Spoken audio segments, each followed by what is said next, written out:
முதல்ல சர்தார் 1 படம் எடுக்கும்போது அந்த சர்தார் கேரக்டரோட வடிவமைப்பு எப்படி இருக்கும்னு என் மனசுக்குள்ள ஒன்று இருந்துச்சு. அது ஸ்டில் ஷூட்டு, டெஸ்ட் ஷூட் எல்லாம் ஸ்டில் லுக் டெஸ்ட் பண்ணி பார்க்கும்போது ஒரு பயங்கரமான ஒரு ஃபீல் ஒன்று கிரியேட் ஆச்சு. ஆனால் அதோட இன்ட்ரொடக்ஷன் சீன் தான் சர்தார் 1ல் ஃபஸ்ட்டு ஷூட் பண்ணோம். அந்த ஜெயிலில் வந்துட்டு சர்தார் ஜெயிலேருந்து வெளில கிளம்பி வர சீன்.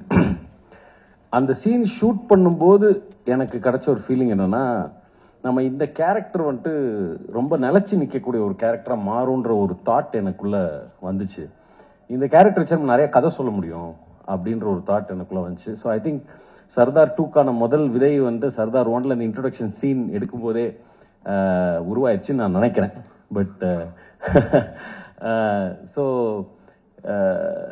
இது வந்து சர்தார் 1லேருந்து சர்தார் 2க்கு வந்து ஒரு ப்ரீக்வல் சீக்வல்.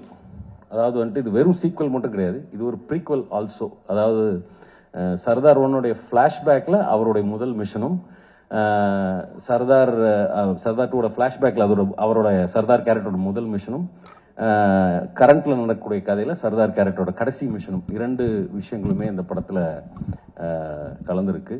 இது ஒரு பெரிய கேன்வஸ். இது முதல் நன்றி வந்து லக்ஷ்மண் சாருக்கு தான் ஃபர்ஸ்ட் சொல்லணும். ஏன்னா கதையை வந்து நானும் கார்த்தி சாரும் ஒரு ஃப்ளைட்டில் டக்குன்னு பேசிட்டோம்.